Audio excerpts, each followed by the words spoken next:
Boa noite. Bora, gente.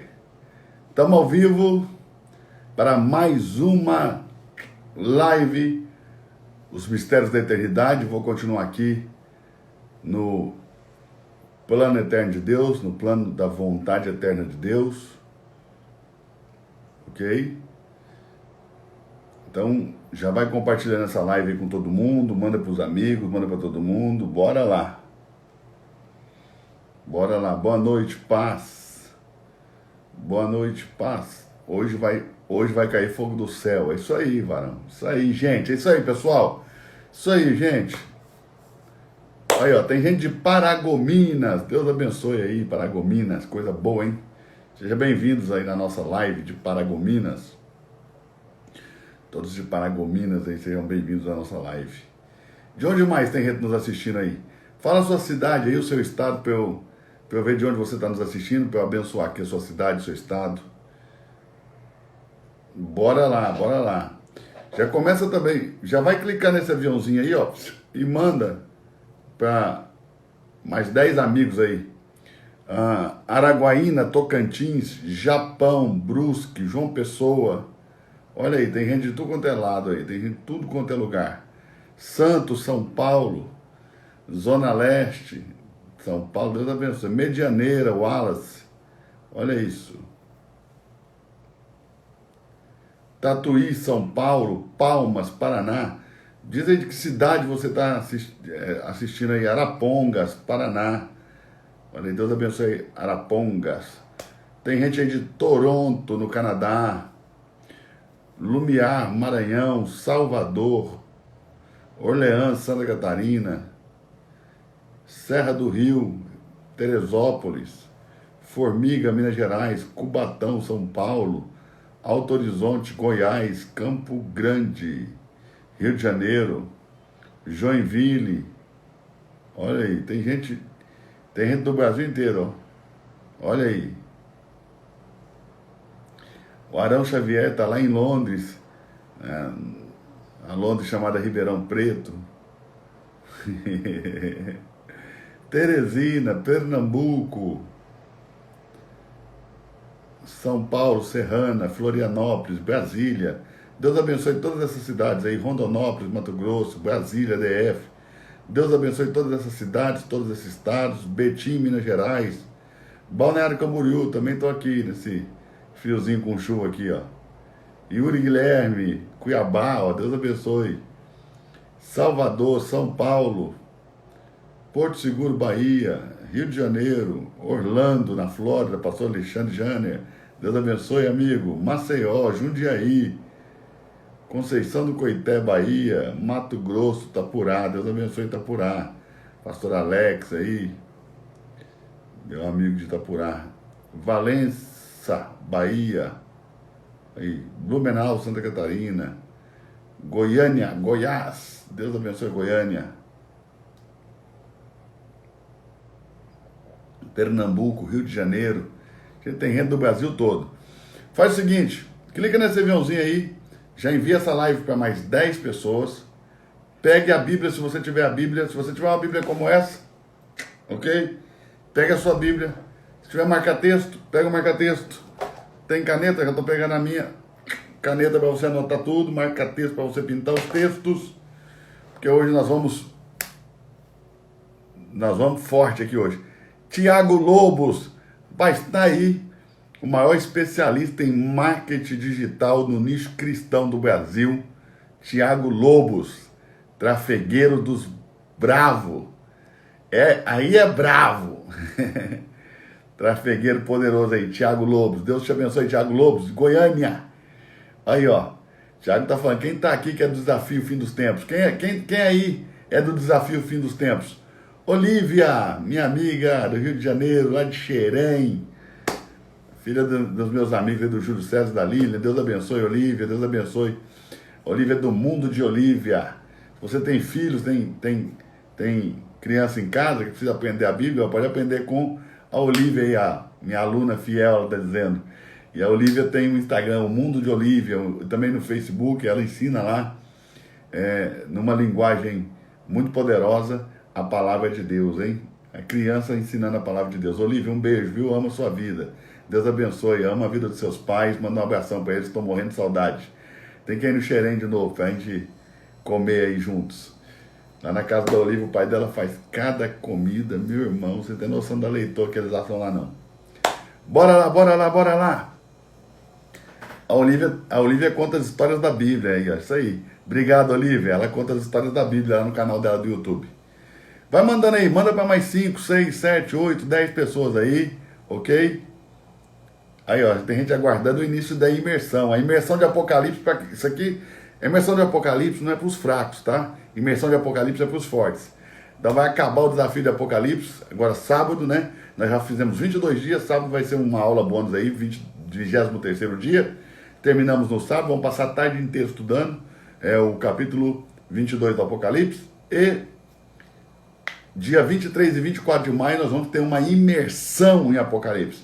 Aí é só para os bravos, aí é só para os fortes, é só para quem quer mergulhar fundo, entendeu? Então se você não gosta de mergulhar fundo, não vem não, porque não é para você. Tá bom? Mas vamos lá, só para os bravos. E esse quadro aí atrás, esse no quadro aqui, esse homem aqui no quadro é o Rebbe de Lubavitch, na sua última aula. A última aula que ele ministrou, essa é uma foto da última aula que o Rebbe de Lubavitch ministrou. E eu comprei esse quadro em Jerusalém, de um rapaz, que o dono da loja, que o Rebbe tinha um costume de todo lugar que ele ia dar palestra, ele dava $1 para cada pessoa que estava dentro da palestra, ok? Então se tivesse 1.000 pessoas, ele dava $1 para cada um. 1.000 pessoas, se tivesse 30 mil, ele dava $1 para cada um. E ele dizia que ninguém ia vencer a ele no dar. Então as pessoas, os judeus, eles guardam esse dólar do Rebbe, e eu gosto muito dele porque ele me incentiva a estudar mais. Toda vez que eu olho para os escritos dele, eu leio as coisas dele, parece que eu sou um semi-analfabeto bíblico, então eu gosto de estar me desafiando, inspirado nele. É um cara que é modelo, você tem que se inspirar sempre em alguém que vai muito além de você. Então eu me inspiro nesse cara aí, o Rebbe de Lubavitch, tá bom? Ele é do Chabad, né? Chabad. Então, é um quadro aí, é um quadro simbólico só para eu me lembrar todos os dias que eu preciso estudar mais e que tudo que eu já estudei não é nada, ok? E aí tem que estudar mais. Costa Davi, um abraço Davizão, aí tá o Davizão aí que faz os nossos stories também, juntamente com o Peter, Sara e uma galera que nos ajuda aí com os nossos stories. Obrigado, Davi. Deus abençoe. Bora lá, gente, bora lá. Já mandou aí para um monte de amigo, pegou a Bíblia, pegou papel, pegou caneta. Posso tirar aí os comentários? Bora lá, vamos começar? Vamos começar? Vou continuar. Ontem nós falamos um pouco da criação original. Falamos então que existiu uma criação original e que também existiu uma recriação. E que alguma coisa aconteceu em um gap, em um intervalo, ok? Entre o verso 1 e 2 de Gênesis, que deixou a terra sem forma e vazia. Muitas pessoas pensam que nesse tempo Satanás caiu na terra. Mas eu vou te mostrar hoje que ele nunca caiu na terra. Ainda. Ele vai ser lançado na terra apenas quando o anticristo quebrar a aliança de uma semana que ele vai fazer com os judeus, que é a última semana de Daniel, ou seja, os últimos 7 anos antes da volta de Jesus Cristo. E aí então Satanás vai ser lançado na terra. Ele foi lançado num lugar chamado as regiões celestiais. E talvez eu fale um pouquinho, não sei se aí todo mundo vai estar preparado para isso, mas talvez eu fale um pouquinho. Que se eu te perguntar onde é que está o céu, você vai fazer assim, né? Ou seja, se o céu está aqui, em cima. E aí um chinês possa te falar, mas você está errado, o céu está embaixo, o céu não está em cima. Ok? Porque para o chinês você vai apontar para baixo.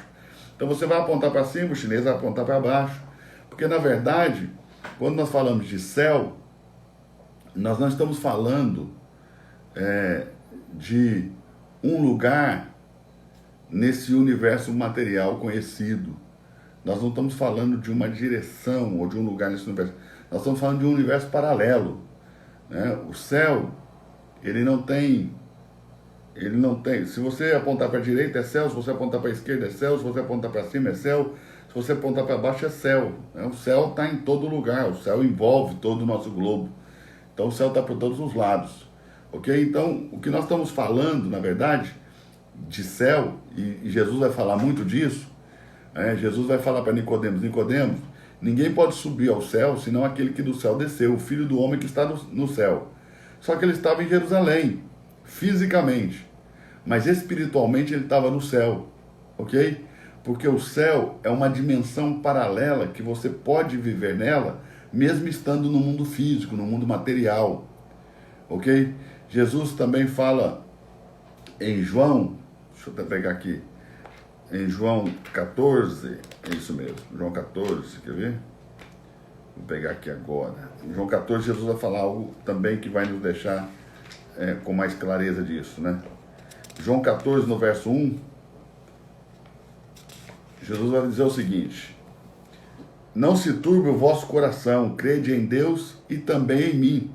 Olha o que ele vai dizer: na casa de meu pai há muitas moradas, e se não fosse assim, eu vos teria dito, pois vou preparar lugar. Ele está dizendo que vai preparar um lugar, ok?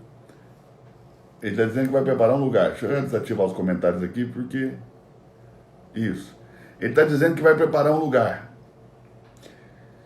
E ele disse, e se eu vou, ou se eu for vos preparar lugar, virei outra vez e receberei para mim mesmo, ok? Para que onde eu estou, estejais vós também. Ok? Então, olhe bem. Ele está dizendo, ele não está dizendo aonde eu estiver. Olha o que ele está dizendo, aonde eu estou. E aonde ele estava? No Pai. E o que é o céu? É estar no Pai. É isso. É sair do espaço. Essa dimensão de espaço que nós temos, essa noção de espaço totalmente humana, natural que nós temos, não é a mesma noção de espaço e tempo que Jesus compreendeu e que ele viveu a maior parte do tempo, principalmente depois da sua ressurreição. Então o que ele está dizendo? Eu vou preparar um lugar. Quando eu for, vou enviar o Espírito Santo. Mas eu vou preparar lugar. E quando eu vier, eu receberei todos para mim mesmo, ok? Para que onde eu estou, também todos estejam. Ele estava em Jerusalém. Aparentemente, né? Se você olhar com os olhos naturais, no espaço natural, mas na verdade, no mundo espiritual, em uma outra dimensão, ele estava no Pai. Onde ele está? No Pai. Está no Pai, está no céu. Ele está no Pai, o Pai está nele, e nós estamos nele. Então, quem está nele, está no céu. Nenhuma condenação há para os que estão em Cristo. Em Cristo, estar nele, estar dentro dele, estar nele, é estar no céu, é estar em uma outra dimensão. Então você pode viver num mundo físico, material, claro que isso aí não é para todo mundo, mas alguns de nós podemos viver num mundo físico, material e ao mesmo tempo estar no céu. Porque o céu não fala de um lugar alto aí para onde você aponta, o céu fala de uma dimensão aonde eu estou introduzido na pessoa do Pai, ok? Então nós vamos falar muito sobre isso, nós vamos falar sobre a eternidade e sobre o céu. E quando eu estiver falando céu aqui hoje, eu estou falando de uma outra dimensão. Eu não estou falando desse céu somente aí você olha para cima. Vou falar dele também, mas eu estou falando de uma dimensão no mundo espiritual. De uma dimensão que abraça todo o universo conhecido. Uma dimensão fora do espaço-tempo, ok? Fora do espaço-tempo conhecido pelo homem. A linha do tempo do homem é uma linha reta, ok? A eternidade de Deus é um círculo infinito que não tem fim, ok?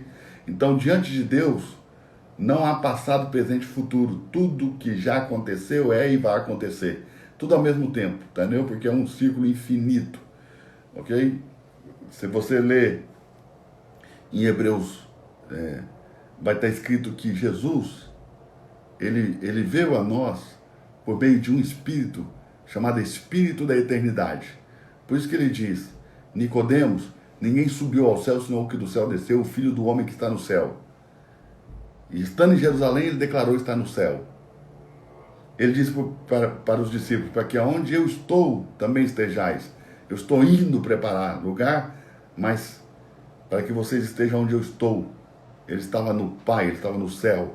Está no Pai, está no céu. Ele está numa dimensão paralela a essa que nós conhecemos de tempo e espaço, numa dimensão totalmente paralela, totalmente diferente a essa que nós conhecemos.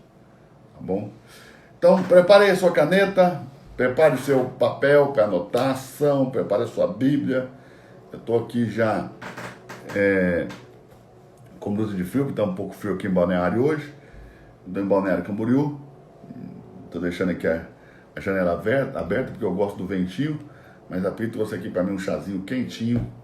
Já vou preparar meu chazinho aqui. A gente vai, então, tomar chá e bater um papo sobre a Bíblia. Só bater papo, né? Porque não dá pra gente ir muito fundo aqui, porque nós estamos sendo vistos aí por um montão de gente que não está preparado para ouvir tudo que nós podemos falar, o que nós temos para dizer. Vamos lá. Chazinho muito bom.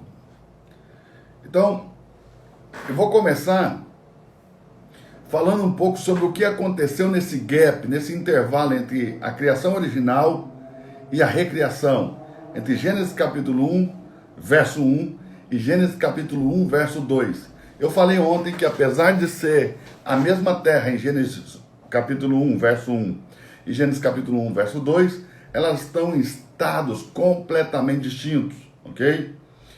E também disse que a palavra hebraica que foi traduzida no verso 2 do capítulo 1 de Gênesis por era a terra sem forma e vazia, a mesma palavra hebraica é usada quando a mulher de Ló, ao sair de Sodoma, olha para trás e lá é traduzida como tornou-se em uma estátua de sal. Tornou-se. O que mostra que essa palavra que foi traduzida por era em Gênesis 1, verso 2, poderia ter sido traduzida por tornou-se, e a terra tornou-se sem forma e vazia. Nós lemos Isaías 45, 18, com base nessa bibliazinha aqui que eu mostrei para vocês. Ó, tem muita gente que já comprou, ó. Eu recebi muito print aqui de gente que já comprou, vou fazer assim por causa da luz, ó. Muita gente já comprou a Bíblia em ordem cronológica da NVI. Vai facilitar muito para você que quer estudar, quer aprender, ok? Eu gosto muito da forma com que eles organizaram as coisas por aqui, muito mesmo. E por isso que eu recomendo para vocês, se você quiser avançar no seu estudo, ó, ver se dá para ver aí. Ó, acho que não dá muita luz aí. Bora lá. Aí, ó, dá para ver alguma coisa. Ó. Então, tá aí. Com base nessa bibliazinha aqui, em ordem cronológica, então nós falamos que Isaías 45, 18 vai declarar que a terra não foi criada vazia, nem foi criada sem forma, e foi criada para ser habitada, não foi criada para ser habitação de homens, ok? Porque Deus ainda não tinha revelado e nem manifestado o desejo de criar o homem. O desejo de Deus de criar o homem só foi revelado ou manifestado no tempo, e a terra foi feita na eternidade, o que prova que a priori a terra não foi feita para os homens. Daí também nós falamos sobre os animais pré-adâmicos, né? Ou os animais pré-históricos, como você preferir chamar. E em Jó, fala muito deles, né? Nós temos em Jó, deixa eu pegar aqui, Jó no capítulo 38, no capítulo 40, do verso 15 ao verso 24, nós vemos um animal que é comumente chamado de hipopótamo em algumas traduções, em outras traduções ele é chamado behemonte. Jó, capítulo 40, verso 15 ao verso 24, está escrito assim: contempla agora o behemonte. Então, e vai começar a falar e dar uma descrição de como ele é, da sua força, que ele come erva como um boi, mas como é seus músculos, seu lombo, seu ventre, vai falar de tudo. Então, esse behemonte provavelmente pode ser uma descrição de um animal pré-histórico, tá? E em Jó, no capítulo 41, verso 1, e no verso 15 até o verso 24, e também no verso 34, nós vamos ter o grande Leviatã, ok? É um outro animal também que pode ser considerado aí e pode ser, por alguns, tomado como um animal pré-histórico, ok? Jó, capítulo 41, verso 1, poderás pescar com o anzol o leviatã? Em algumas traduções vai estar crocodilo, ok? E se nós olharmos o crocodilo, parece ser mesmo aí parente ou familiar desses animais pré-históricos. Então, tá aí os textos de Jó. E também, depois da rebelião de Lúcifer, essa terra vai ficar caótica e sobre ela vai ter os demônios, né, que são também espíritos de seres pré-adâmicos, segundo o que diz Pember, é uma posição dele. Pember vai separar anjos caídos de demônios, ok? Se você nunca leu Pember, eu recomendo que você leia As Eras Mais Primitivas da Terra, tomo 1 e tomo 2, muito legal. E essa terra era governada por principados e potestades e hostes celestiais, que aí são os anjos, e dessa parte desses anjos caíram. Nós vimos o texto lá ontem, Apocalipse capítulo 12, verso 4. Então hoje eu vou falar um pouquinho sobre o que aconteceu entre o verso 1 e o verso 2 de Gênesis capítulo 1, o gap, o intervalo, ok? A chamada rebelião de Lúcifer. Foi isso que aconteceu. Nós temos aí, eu creio que em julho nós vamos ter um desafio aí para a gente estudar, creio que em 2 semanas, toda a saga de Lúcifer, toda a história do anjo, né? Primeiro, Lúcifer nem sempre foi diabo, ok? Ele foi um anjo que deu prazer a Deus, que agradou a Deus, que foi perfeito em seus caminhos e que foi criado por Deus segundo a vontade de Deus para expressar a máxima perfeição. Então, nós podemos aprender muito com o que Deus desejava ou esperava desse anjo, ok? E também podemos aprender muito com os seus erros. Eu aprendo muito com os erros. Eu tenho um livro aqui, ó. Tô lendo, tô amando, tá? As piores decisões da história. Cara, só fala de catástrofes mesmo, né? Pessoas que tomaram as piores decisões da história. Então, eu gosto muito de aprender com os erros. Eu acredito que o erro só não pode ser repetido, o erro tem que ser inédito na nossa vida, né? Não pode ser um erro repetitivo, mas nós temos que aprender muito com os erros. Eu aprendo muito com os erros.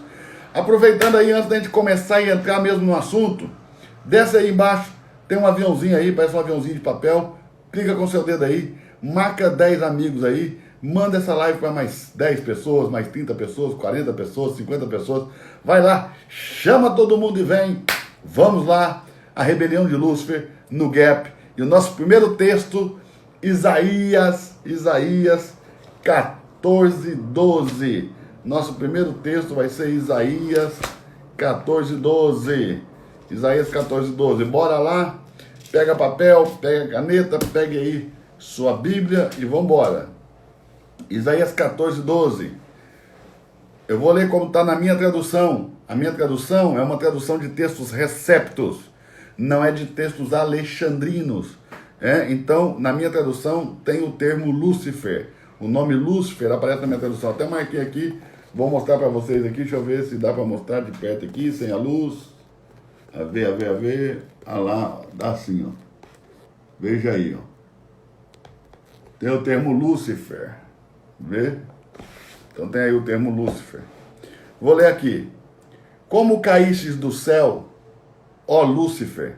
Na maioria das traduções vai estar estrela da alva.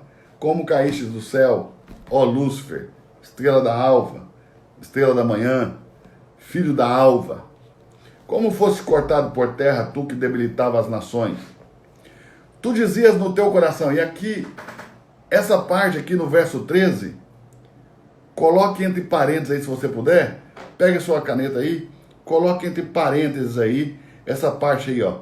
Tu dizias no teu coração, já coloquei aqui no meu. Tu dizias no teu coração, eu subirei ao céu. Observe, no momento em que Lúcifer se rebela, ele não estava no céu, ele estava na terra, ok? Por quê? Porque ele foi criado para ser guardião de todas as coisas criadas, como nós falamos ontem, e se você não viu a live de ontem, você que faz parte do clube, que é assinante da Escola do Reino Club, todas essas lives vão estar salvas lá no nosso clube. Você vai poder assistir quantas vezes você quiser. Então, como eu falei ontem, Lúcifer era o guardião, junto com outros anjos, de todas as coisas criadas. Então, no momento em que o seu coração se rebela, no momento que ele resolve executar ou pôr em prática a rebelião, ele não está no céu, ele está na terra. Olha como ele dizia no coração: eu subirei ao céu. Põe esse entre parênteses aí, marque aí com o seu marca-texto. Eu subirei ao céu. Pinta aí, pinta aí. Eu subirei ao céu. Se ele estivesse no céu, ele não ia precisar subir. No momento da rebelião, Lúcifer não estava no céu, ele estava na terra. E aí você vai entender por que a terra, em Gênesis 1, verso 2, está coberta pelas águas do juízo, e há um dilúvio, no capítulo 1, verso 2 de Gênesis, há um dilúvio que cobre a terra com águas de juízo. Porque essas águas são oriundas do juízo de Lúcifer por causa dessa rebelião. Tudo que estava debaixo do seu governo, tudo que estava debaixo da sua liderança, tudo que estava debaixo do seu poderio, caiu em juízo com ele.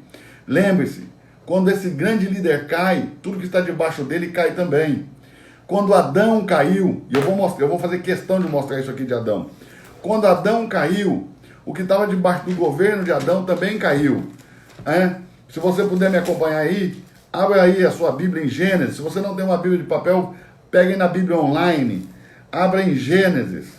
Quando Adão cai, Gênesis capítulo 3, verso 6 diz assim: viu a mulher que aquela árvore era boa para comer, agradável aos olhos, desejável para dar entendimento. Tomou do seu fruto e comeu, deu também ao seu marido, e ele comeu com ela. Então foram abertos os olhos de ambos e conheceram que estavam nus. Ok? Então aqui pecaram. Depois que eles pecam, no capítulo 3, verso 17, vem a sentença.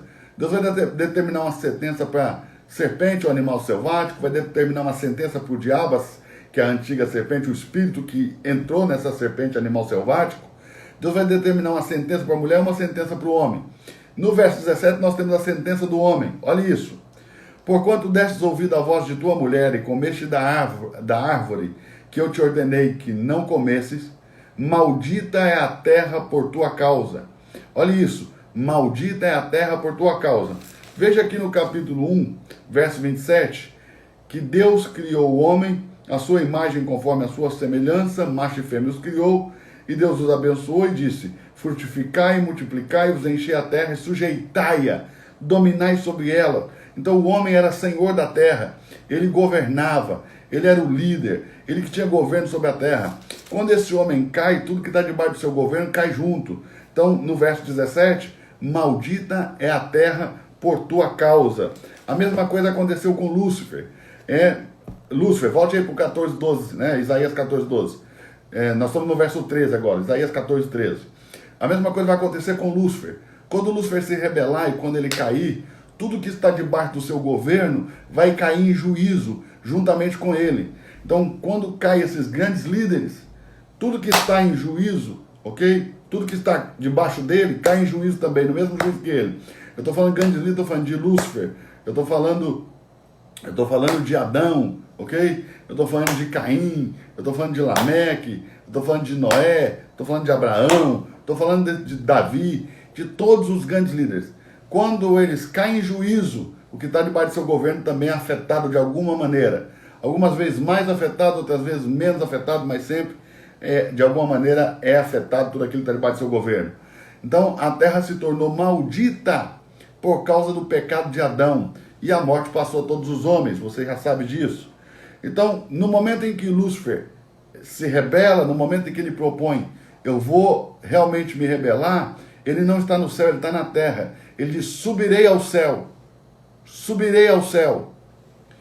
E eu vou te provar nessa aula ainda, hoje, essa noite, ainda no nosso bate-papo aqui, que ele não estava no céu, ele estava na terra, ok? Ele não estava no céu que nós pensamos dentro da dimensão tempo e espaço. Ele estava no mundo espiritual, ok? Que também é uma espécie de céu, e é por isso que a gente vai ter essa ideia de que ele estava no céu. Mas ele estava no momento na terra. Lembrando que Lúcifer, apesar de ser um espírito, não é um espírito onipresente. Ele não pode estar em dois lugares ao mesmo tempo, ok? Satanás não pode estar em dois lugares ao mesmo tempo, nem agora que ele é Satanás, e nem antes de se tornar Satanás, quando era um anjo de luz. Ele não tem essa capacidade, ou esse atributo da onipresença. Verso 13.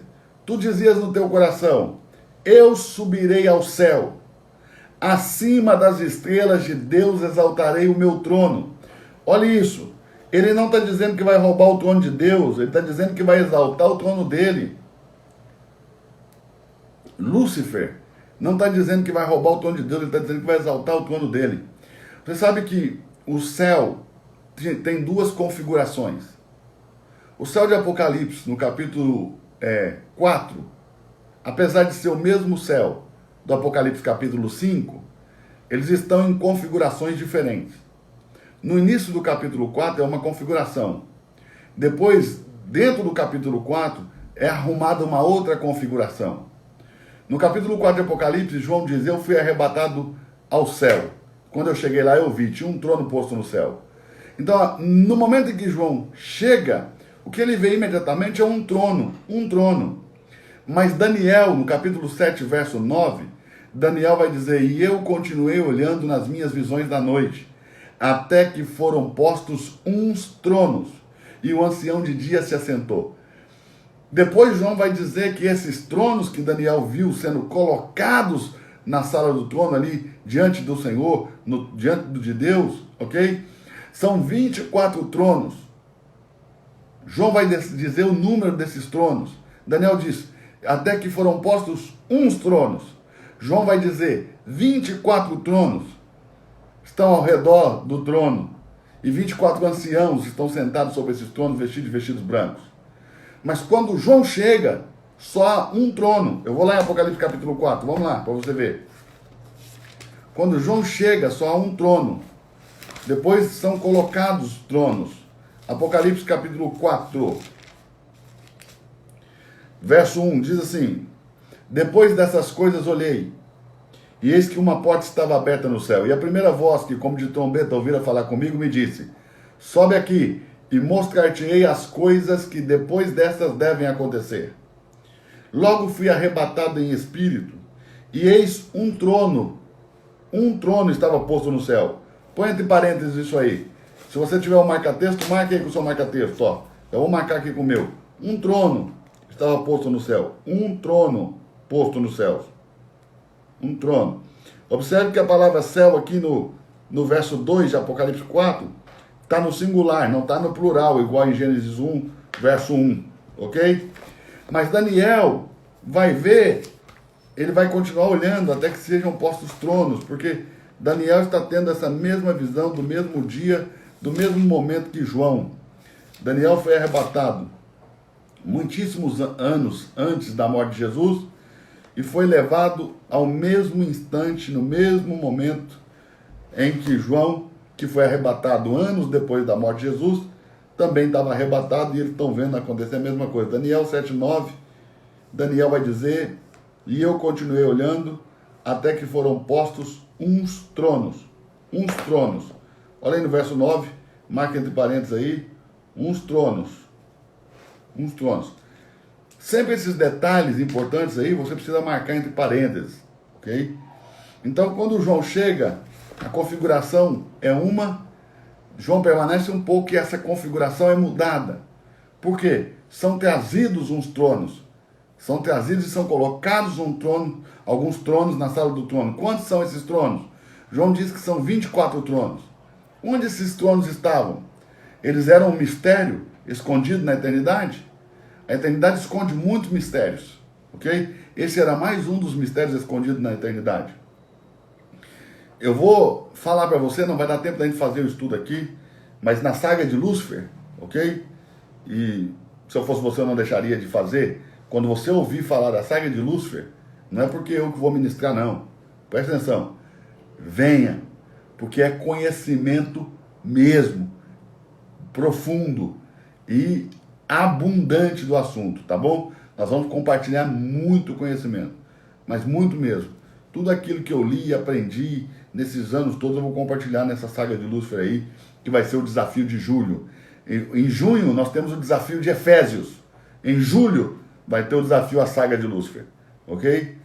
Efésios vai ser de 1º a 7 de junho, mas depois eu vou falar aí quando vai ser o desafio da saga de Lúcifer em julho. Então, esse Lúcifer, no momento da rebelião, está na terra. Ele diz, eu subirei ao céu. Ele não precisa subir no céu se ele já está lá. Ou seja, quem tem a ideia de que Lúcifer se rebelou estando no céu, já não vai conseguir formular esse ensinamento com esse texto aqui. Porque o texto está dizendo, tu dizias no teu coração, eu subirei ao céu, acima das estrelas de Deus exaltarei o meu trono. Eu vou revelar para você. Quando João chegou, tinha um trono. Daniel disse que foram postos tronos. Depois João disse que foram 24 tronos. Mas ainda, dando um total de 25. Porém, ainda existe um 26º trono. Apocalipse capítulo 3, verso 21. Se você vier comigo, eu te mostro. Apocalipse capítulo 3, verso 21. Olha o que Jesus vai dizer. Apocalipse capítulo 3 e verso 21. Ao que vencer, concederei que se assente comigo no meu trono, porque eu venci e me assentei no trono do meu Pai. Qual é o trono do Pai? O grande trono branco, o trono de safira, né? É um trono branco. Licença, toma um pouquinho de chá aqui.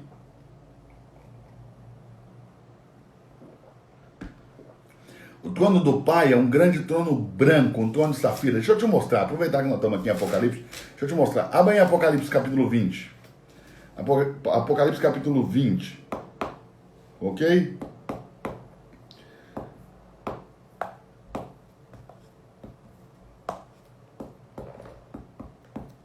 Verso 11. Apocalipse capítulo 20, verso 11. João vai dizer, aqui é o juízo final, tá bom? Para você que não conhece muito, aqui está falando do juízo final. Vi um grande trono branco. Esse é o trono do Pai. O trono branco. Mas quem vai estar sentado no trono branco é Cristo, a quem foi dado o poder de julgar os homens, os vivos e os mortos. Então quem vai se assentar nesse trono aqui para o juízo final é Cristo. E aliás, o Pai e o Espírito vão estar no corpo do Filho, já que o Pai é Espírito, João 4:24, o Espírito Santo também, as outras duas pessoas da Trindade de Deus são Espíritos, vão entrar no corpo do Filho e vão habitar corporalmente no corpo do Filho, como está escrito nas cartas de Paulo. Agora olhe isso, esse trono branco, o trono do Pai é um trono de safira, mas Jesus diz em Apocalipse capítulo 3, verso 21, que o que vencer vai se assentar com ele no trono dele, porque ele venceu e se assentou no trono do Pai dele. Esse 26º trono, Satanás conheceu na eternidade.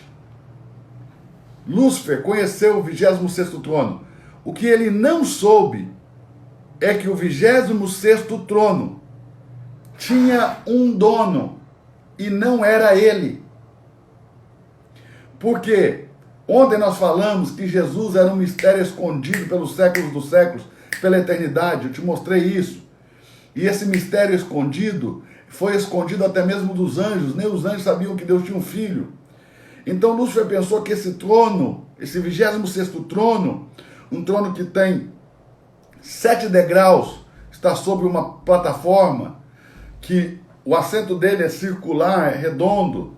Do lado direito há um leão, do lado esquerdo há outro leão, e outros 12 leões, fora os 2 leões que estão no braço do trono, 12 leões, 6 à direita e 6 à esquerda.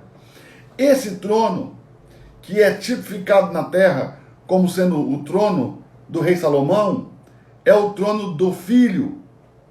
Por que o seu assento atrás é circular? Porque quem se assenta aí governa o universo. O universo é um círculo, em expansão, até a extremidade da luz e das trevas, como eu falei ontem. Então quem se assenta aí, esses 2 leões, é o Pai e o Espírito, já que é o Filho que se assenta aí. E os 12 leões, 6 à direita, 6 à esquerda, são os apóstolos, e também simbolizam O 12, a completude de tudo que Deus faz no céu. Ok? Então, significa que essa questão apostólica da era da igreja já está completada no céu, antes mesmo de começar na terra. Assim como o tabernáculo de Moisés foi uma sombra de um tabernáculo celestial, como está em Hebreus 8. Venha comigo em Hebreus 8. Hebreus 8. Eu vou lá. Hebreus no capítulo 8. Hebreus no capítulo 8, verso de número 1, diz assim: Ora, a suma do que temos dito é que temos um sumo sacerdote, Cristo Jesus, tal que está assentado nos céus, à destra do trono da majestade. Outro dia eu te explico por que a destra do trono da majestade. Ok? Ministro do santuário e do verdadeiro tabernáculo. Verdadeiro. Vou marcar aqui com o marca-texto, marca aí também. Verdadeiro tabernáculo. Ministro do verdadeiro tabernáculo, o qual fundou. Põe entre parênteses, quem fundou? Põe entre parênteses aí. Quem fundou? O Senhor e não o homem. O qual fundou o Senhor e não o homem. Olha o verso 5. Olha o verso 5. Os quais servem de exemplo e sombra das coisas celestiais. Então as coisas na terra servem de exemplo e sombra das coisas celestiais. Pinta aí, celestiais, a palavrinha celestiais. Como Moisés divinamente foi avisado, estando já para acabar o tabernáculo, porque lhe foi dito, olha, fazer tudo conforme o modelo que no monte se te mostrou. Em que monte? No Sinai. No Sinai, Moisés modelou o tabernáculo celestial que está no céu. O tabernáculo celeste. Ok? O tabernáculo celeste. Onde nós entraremos porque o véu foi rasgado. Não foi o véu que rasgou de alto a baixo no santuário, no chamado templo de Herodes, o templo de Zorobabel, a reconstrução do templo de Salomão. Não é isso não. É o véu do corpo de Cristo, que foi rasgado segundo o que está escrito aqui em Hebreus, pelo autor dos Hebreus. O véu do corpo de Cristo foi rasgado, me dando acesso a um santuário, a um tabernáculo verdadeiro, não feito por mão de homens, que não está na terra, está no céu. Quando eu digo que o véu se rasgou, não para você entrar, mas para Deus sair, lá no templo de Herodes, é porque naquele templo você não tem que entrar, você não tem que ir lá adorar pedras, né? Mas você tem que entrar no céu, num tabernáculo celestial, pelo véu que se rasgou, que é o corpo de Jesus. O corpo de Jesus é um véu rasgado. O corpo de Jesus é um véu rasgado. É isso que diz o texto de Hebreus. Que o corpo de Jesus é um véu rasgado para me dar acesso a um tabernáculo verdadeiro, aonde o sacerdote é verdadeiro e assiste diante de Deus. Ok? E é quem faz a intermediação entre nós e Deus. Por isso que não há nenhum outro mediador entre Deus e os homens, a não ser Cristo Jesus, homem. Porque esse Cristo Jesus, homem, foi elevado a sacerdote de Deus. E esse sacerdote é quem fala por nós diante de Deus. E hoje, quem responde às suas orações, é o mesmo Deus do velho pacto. Hoje, no novo pacto, na nova aliança, quem responde às suas orações é o mesmo Deus do novo pacto. Só tem uma diferença. Em Apocalipse, do capítulo 5, diz que... Vem comigo. Apocalipse, capítulo 5. Eu vou ler aqui com você. Apocalipse, capítulo 5. Vem comigo. Apocalipse, capítulo 5, e verso de número 8, perdão. Apocalipse, capítulo 5, verso 8. Diz assim: havendo tomado o livro, quem tomou o livro? O Cordeiro, o leão da tribo de Judá, aquele que venceu e é digno de abrir o livro e desatar os seus selos. O Cordeiro, que é leão da tribo de Judá, porque aqui em Apocalipse 5, ele é cordeiro e leão. Ele é filho de Deus e filho do homem. Ele é filho do homem e filho de Deus. Ele é cordeiro e leão, filho do homem e filho de Deus. Então, o leão da tribo de Judá que abriu para abrir o livro e desatar os seus selos. Ok? Havendo tomado o livro, os 4 animais viventes e os 24 anciãos prostraram-se perante ele, diante do Cordeiro, tendo todos eles harpas e salvas de ouro cheias de incenso, que são as orações dos santos. Agora preste atenção, no capítulo 8, verso 3, eu vou ler aqui, verso 3, e veio outro anjo. Esse outro anjo, aqui do verso 3, do capítulo 8 de Apocalipse, é Cristo. E pôs-se junto ao altar, tendo um incensário de ouro, e lhe foi dado muito incenso para pôr com as orações de todos os santos. Então, ele foi lá e ele pegou da mão do ancião, e agora ele apresenta diante do Senhor as nossas orações, as nossas causas. Então, antes, no velho pacto, Deus respondia a oração que estava na taça do ancião. E qual era o critério de Deus para responder? Misericórdia. E de quem Deus tinha misericórdia? De quem ele queria. Olha como está escrito: eu terei misericórdia de quem eu quiser ter misericórdia. Mas agora não é mais assim. Deus não responde no novo pacto às nossas orações com base na misericórdia. Ele responde com base na justiça. E a justiça é Cristo. Então, quando Cristo apresenta, Deus responde. Não por sua causa, mas porque é Cristo que apresenta. Deus responde a Cristo. Ele não responde o Eduardo Reis. Ele responde a Cristo. E Cristo apresenta as causas do Eduardo Reis diante de Deus.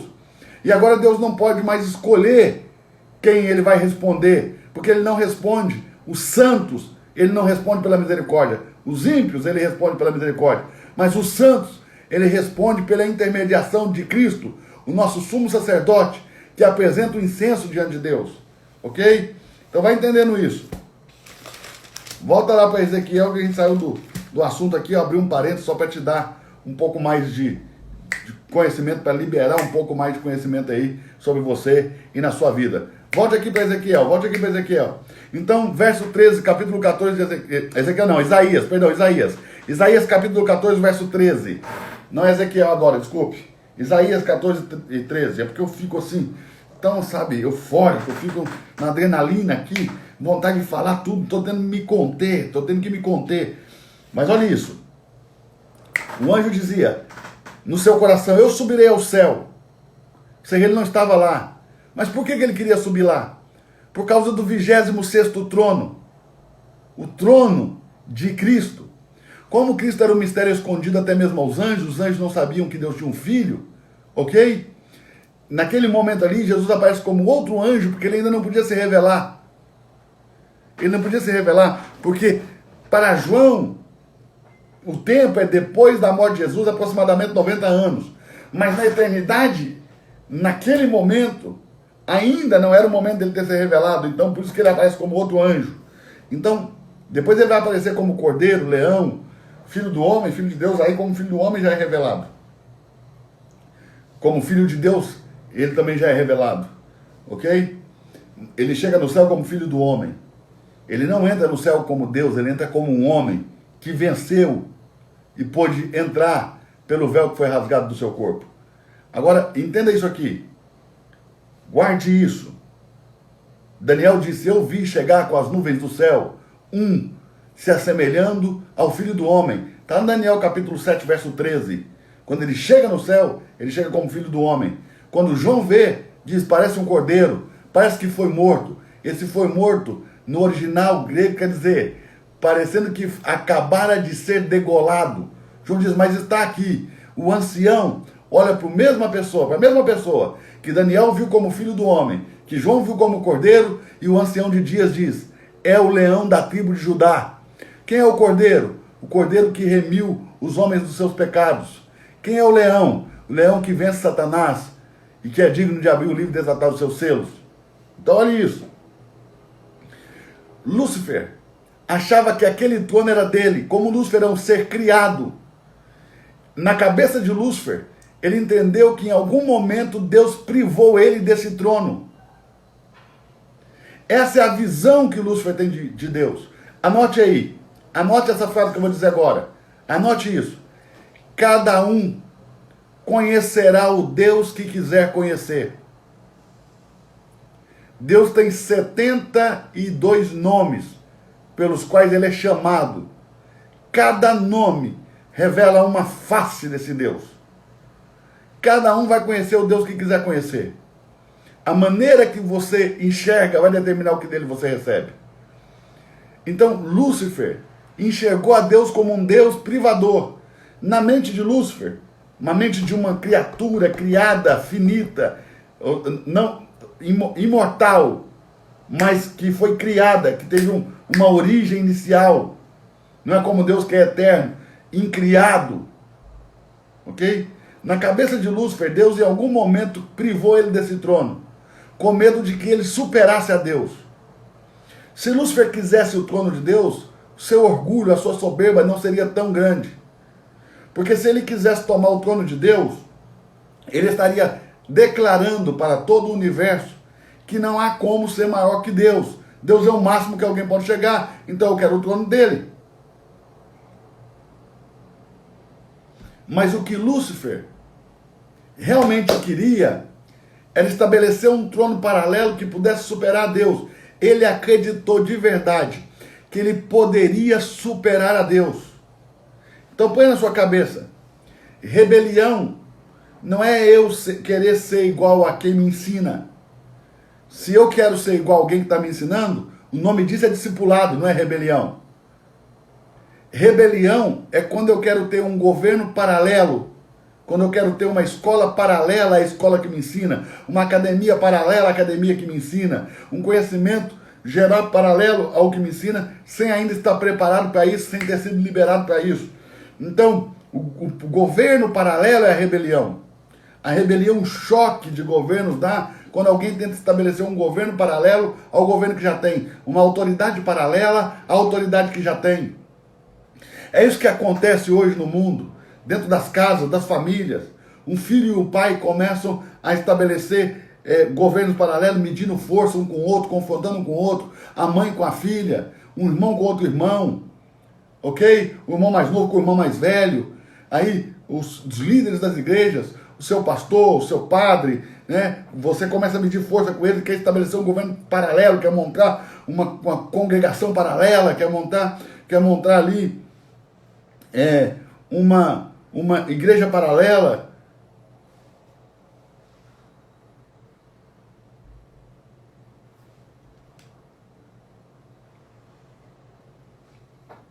É aí que está a rebelião, na tentativa de um poder ou um governo paralelo. E é isso que Lúcifer queria.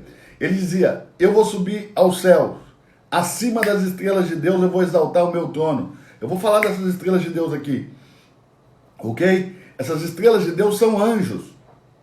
Como ontem nós vimos, que estrelas em Jó 38, verso 7 são anjos, estrelas em Apocalipse capítulo 12, verso 4 são anjos, aqui em Isaías 14, 13, essas estrelas de Deus também são anjos. Elas estão acima de Deus. Por que ele chama elas de estrelas de Deus? Porque elas brilham acima de Deus. E o que brilha acima de Deus? Vem Isaías comigo. Isaías no capítulo 6. Isaías no capítulo 6. Isaías no capítulo 6. Olha isso. Verso 1. No ano em que morreu o rei Uzias, eu vi o Senhor assentado em um alto e sublime trono, e a cauda do seu manto enchia o templo.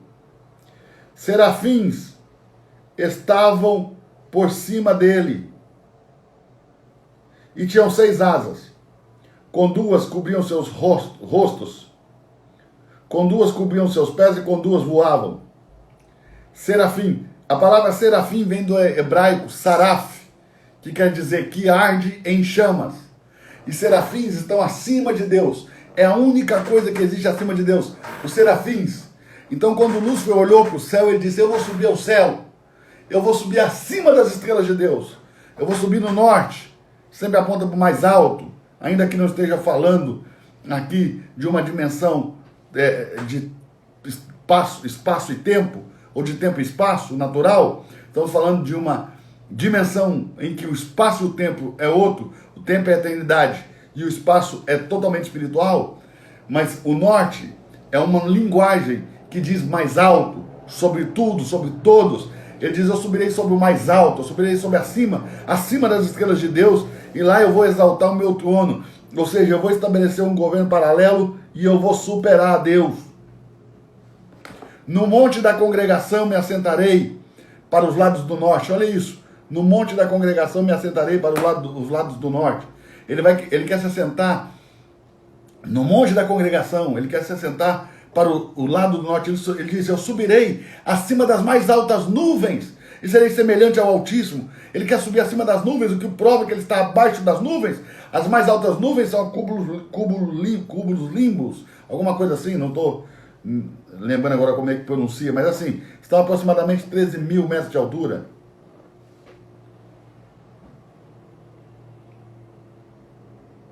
A 13 mil metros de altura aproximadamente, 33, 34, 35 mil pés. Quando o avião tem voo cruzeiro, ele está aproximadamente 33, 34, 35 mil pés. Então ele está sob as nuvens, as mais altas. Ou seja, aí você viaja tranquilo, não tem turbulência. Agora, entenda, se ele vai subir acima das mais altas nuvens, ele então está abaixo das mais altas nuvens. Onde ele está? Aí nós precisamos abrir em Ezequiel 28, 13. Ezequiel 28, 13. Lembrando que ontem eu já expliquei por que esses textos de Ezequiel falam de Lúcifer, tanto de Isaías como de Ezequiel. Ontem eu falei da projeção profética. Você que é aluno da Escola do Reino Club, que não assistiu ontem, você vai poder ver a aula de ontem, salva lá no nosso clube, e a de hoje vai estar salva no clube, toda essa semana vai ficar salva no clube, para você ver por tempo indeterminado, quantas vezes você quiser, ok? Vai estar lá para sempre, ok? Então Ezequiel 28, 13 diz assim: estavas no Éden. Olha aqui onde ele estava. Então no momento da rebelião, ele não estava no céu, ok? Ele não estava acima das estrelas de Deus, ele não estava acima das mais altas nuvens, ele estava abaixo do lugar que ele estava, no Éden. E o que é o Éden? O Éden é a terra. O Éden é a terra. Veja comigo em Gênesis, no capítulo 2, verso 8. Gênesis, capítulo 2, verso 8. Gênesis 2, 8. E plantou o Senhor Deus um jardim no Éden. Então entenda, o jardim não é o Éden. Um jardim foi plantado no Éden, mas o jardim não é o Éden. As pessoas tendem a pensar que o Éden é o jardim, ok? Mas o jardim não é o Éden. Um jardim foi plantado no Éden. A palavra Éden é uma palavra hebraica que não foi traduzida para nós. Ela foi apenas transliterada. A palavra Éden vem de Adamar, de onde vem a palavra Adão, Edom, Edém. Ó, essas palavras vêm tudo de Adamar. Adamar é terra. Adão, que veio da terra. Edom, vermelho como a terra. Edém, terra fértil, terra deleitosa. Ok? Assim era a terra antes do anjo pecar, assim era a terra antes do homem pecar. Era um Éden, era um lugar de delícias. Então, olha o que está dizendo, estavas no Éden. Então ele estava na terra. No momento da rebelião, quando ele propôs executar a rebelião, quando ele propôs realmente no seu coração colocar em prática a rebelião, ele não estava no céu. Por isso que ele disse, eu subirei ao céu. Ele não estava lá, ele estava na terra, ele estava no Éden. Ele estava na terra. Ele era o guardião daqui, querubim. A palavra querubim é uma palavra hebraica que quer dizer guardião. Está falando do ofício dele, não da natureza. Sua natureza é espírito. O Lúcifer é um espírito, o diabo é um espírito. Essa é a natureza espiritual.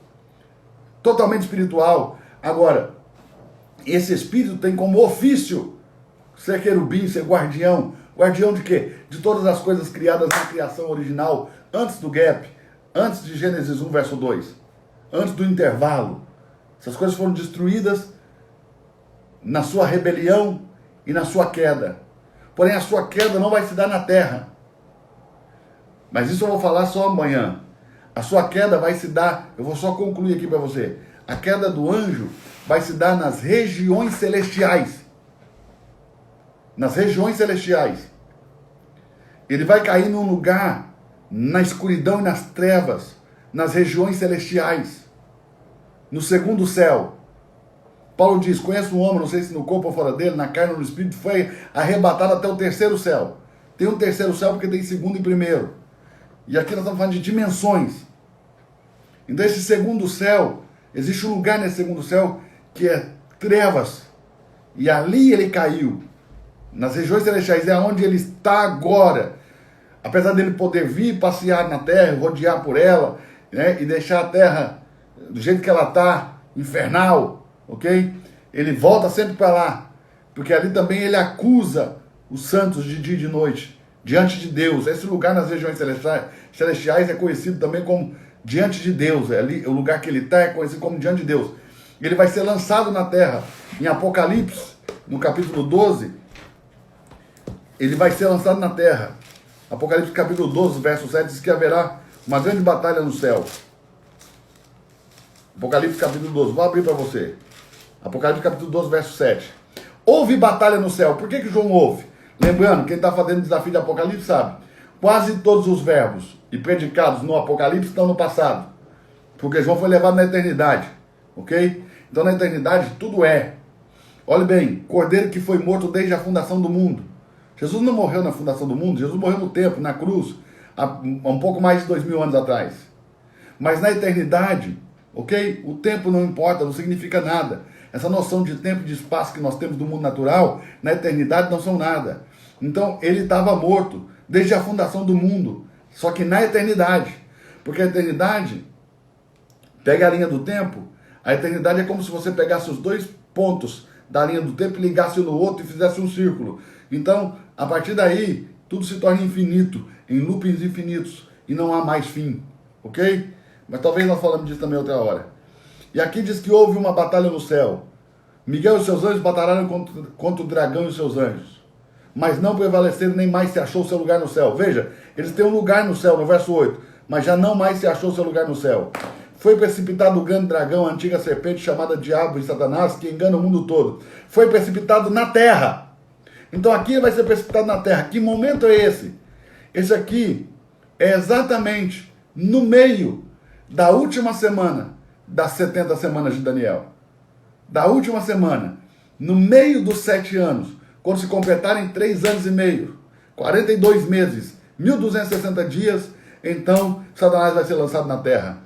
Vai ser lançado na terra.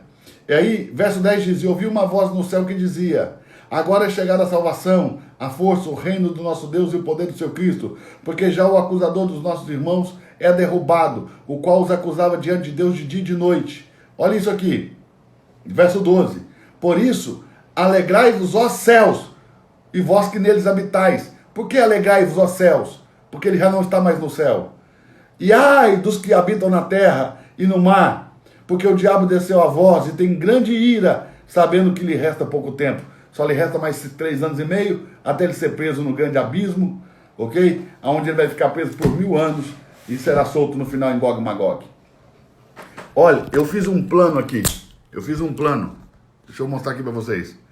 Um plano de toda a vontade eterna de Deus. Tudo. E eu postei aí no meu Instagram. Eu acabei de postar no meu Instagram. Acabando essa aula agora, vai aí no meu Instagram. Ok? Vai no meu Instagram, vai nesse post que está postado aí agora e comenta o que você aprendeu hoje que mais te impressionou. O que você aprendeu hoje que você não sabia. O que você aprendeu hoje que mais te chamou a atenção. O que você está achando dessas aulas. Quais são as suas dúvidas para que eu tente responder nos próximos dias de live. Olha, 1 hora voou, acabou nossa 1 hora de live. Passou como se não fosse nada. Estudar a Bíblia é muito bom. Entender a palavra de Deus, conhecer a sabedoria acumulada em mais de 5.000 anos de registros, né? Onde está registrado aqui as palavras dos homens mais sábios que já pisaram na terra, incluindo o rei Salomão e o mais sábio de todos os homens que pisou a terra, Jesus Cristo. Está tudo aqui, as palavras de sabedoria. Então você tem acesso aqui a mais de 5.000 anos de sabedoria, ok? Vou fazer aqui, vamos fazer uma foto, vamos fazer um print. Você posta aí, você reposta e me marca no seu stories. Eu vou repostar os melhores no meu, ok? Vai lá. Faz a foto aí, não me pega com a cara. Pega o sorriso, né? Tá aqui também o meu livro, Deus e Você, de A a Z. Você que não tem, 23 princípios espirituais para uma vida espiritual vitoriosa. 23 princípios aqui. Um livro para você dar de presente. Não precisa ser evangélico para esse livro. Precisa ser inteligente. Precisa amar sabedoria. Você clica no link aí na minha bio no Instagram, que pelo link você consegue comprar o livro aqui, Deus e Você, de A a Z. Eu envio para sua casa, ok? É só clicar na minha bio aí, no link que está na minha bio, e você pode comprar o livro, ok? E eu vou enviar para sua casa com todo prazer, ok? Tem muita gente me perguntando das pulseirinhas, né? Essa pulseirinha aqui é o seguinte, ó. Essa pulseirinha é para me lembrar que eu preciso estudar, que é a Escola do Reino, estudar, anotar tudo que eu ouço eu preciso anotar, ok?